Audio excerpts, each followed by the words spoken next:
Blessed morning and welcome back to BCDEX channel. So, meron kasing nag-request sa atin ng video kung papaano tanggalin or mag-dismantle ng lumang tank fittings. Kaya itong video nito ay para sa inyo.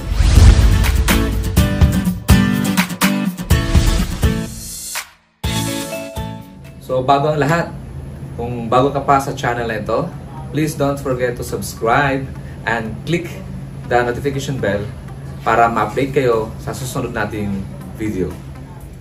Okay, so ito yung tangke ng 12 valve. So ito yung existing or lumang tank fittings. So ang problema nito, sira na itong pinaka-loob nito, yung pinaka-valve. Tapos pud-pud na dito yung goma. So, papalitan natin to kasama na itong flush valve. So, lahat na to papalitan natin ng bagong set na tank fittings. So, first step natin gagawin para ma-dismantle natin itong lumang fittings. Ito muna tatanggalin natin itong fill tube and fill valve. So, para matanggal natin ito, tatanggalin muna natin dito sa ilalim itong flexible hose. Ayan, ito. Okay, yan. Natanggal na yung hose. So, matatanggal na natin itong fill tube. May screw yan sa ilalim. Yan, tinatanggal na yung screw ng fill tube. Alright, so ayan, natatanggal na. Okay, itubuto natin. Alright, natanggal na ang fill tube. Next natin gagawin, tatanggalin natin itong handle tsaka itong arm.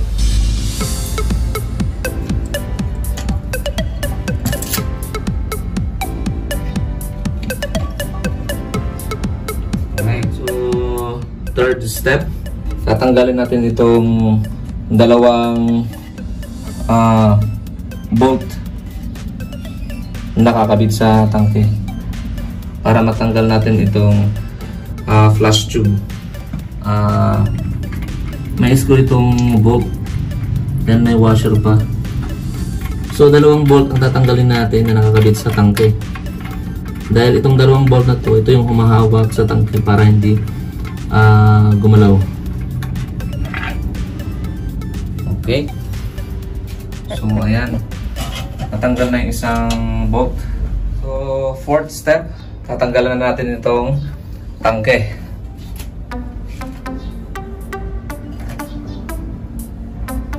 Alright, ayan, natanggal na yung tangke.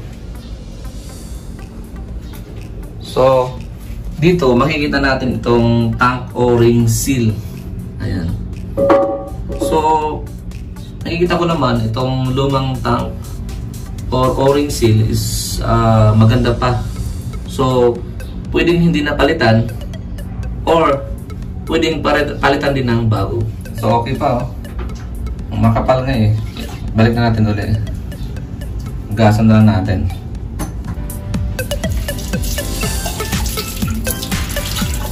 Yan, linisin natin ulit yung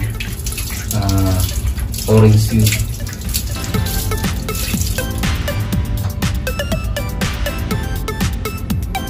Okay, final na gagawin natin, tatanggalin natin itong flush tube. So sa ilalim nitong tangke, meron nakakabit na o may naka-screw.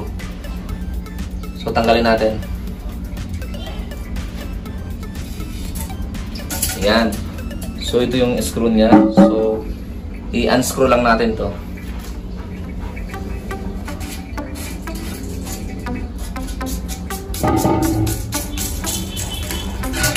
Alright, ayan, tanggal na. Okay, so tanggal na. Then, so ayan, wala nang mga lumang tank fittings. So ngayon, papalitan natin ito ng bagong tank fittings. Okay, so ganun lang po ka-simple na magtanggal or mag-dismantle ng lumang tank fittings.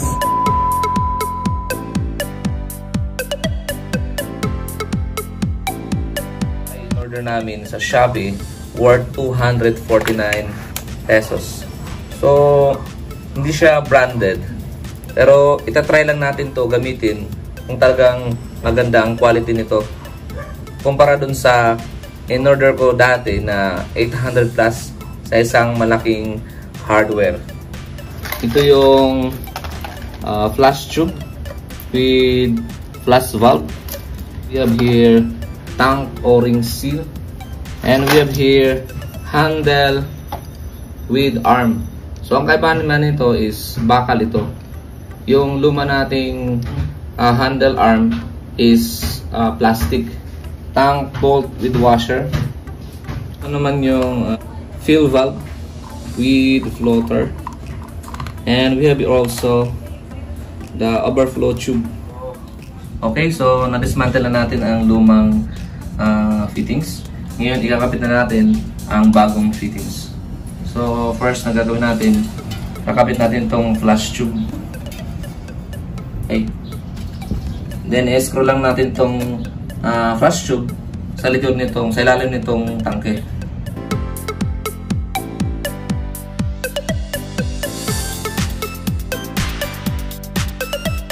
So, kailangan mahigpit ang pagkaka-screw para hindi gagalaw-galaw itong flash tube. Nakakabit na itong flash tube. So, next natin gagawin is ikakabit natin itong tangke doon sa bowl. Then, we're using 2 bolts. Yan, 2 bolts para pang ito yung hahawak doon sa bowl. Okay?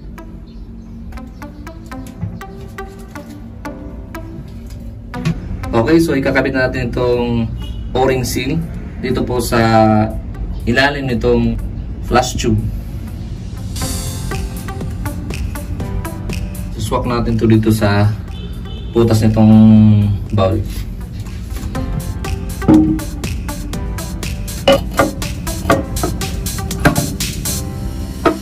Alright, yan, swak na.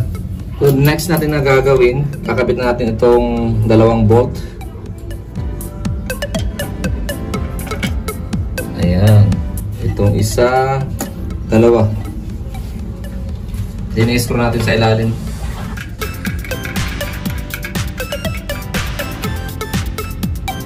Pangalawang bolt. Habang hinihipitan ito ang screw sa ilalim, dito naman sa loob, kailangan mo siya gamitan ng flat screw para hihipit siya. Okay, so next nating gagawin, ikakabit itong ating fill tube na may floater. Yan. So tinanggal mo natin itong screw. Ito yung nasa ilalim ng tangke.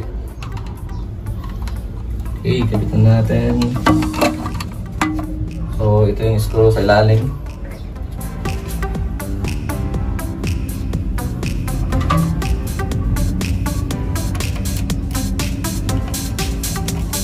Yan, so ipitan ng maigi para hindi gagalaw itong fill tube. Okay, so nakabit na itong fill tube. Ayan, na-screw na sa ilalim, so secure na siya. So next natin gagawin, kakabit natin itong handle with arm. Tanggalin mo natin itong screw.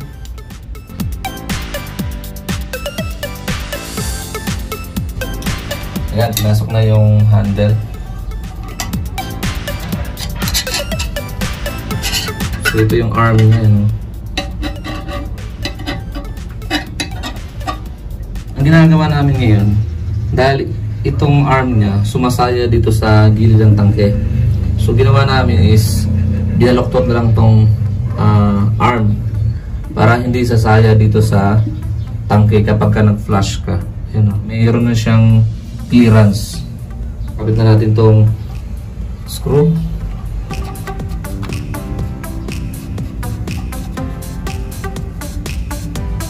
Alright. Okay, so nakabit na natin itong handle. Tsaka meron na siyang, nakabit na rin yung arm. So next natin gagawin is, ikabit natin itong chain. So, ayan, nakabit na itong chain. So, ganyan ang sistema nun. Binuksan mo itong handle. So, angat itong flapper. So, pag angat niya ito, bababa ang tubig dun, papuntang toilet bowl. Okay? Next, kakabit natin overflow tube. So, ang purpose naman na itong overflow tube, papasok siya dito sa flush tube. And then, lalabas siya dito sa bowl. Tubig na yun, yun yung mapupondo dito sa bowl. So, kapag merong pondong tubig dito, hindi ngayon babalik yung amoy galing sa septic tank. Itong tubig na to, nagiging trap siya. So, ang next natin gagawin, ikakabit na natin itong flexible hose. Ito yung supply na tubig papunta rito sa tangke ng toilet bowl. Okay? Alright, yan. Kabit na. Okay, so sinubukan natin buksan ngayon yung supply ng tubig para magpondo itong tangke. So mamaya, pagka tumas na itong level ng tubig dito sa tangke, angat itong floater.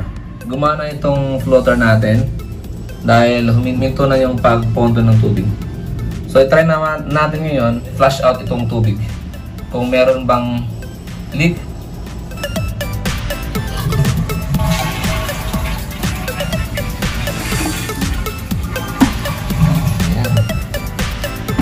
Ayan, may lumabas na ng tubig dito sa bowl. Okay, so gumana dito. Gumana to. Yung flapper. Then, dito sa ilalim. Tingnan natin kung may tagas ulit. Wala. Wow, good. Very good. Gumana itong ating bagong bili na tank fittings. In-order natin to sa Shopee. So, trinayan namin to na umorder na ito dahil mura lang, 249 sa Shopee. Whereas doon sa malaking mall, 800 plus. So, I hope na magtagal itong tank fittings na to. So, ilalagay ko sa description ang link ng store ng Shopee na binilihan ko nito. Yan, so okay na, kakabit na natin itong takip ng tangke. So, if you like the video, please don't forget to subscribe and click the notification bell for more videos. Once again, God bless us all.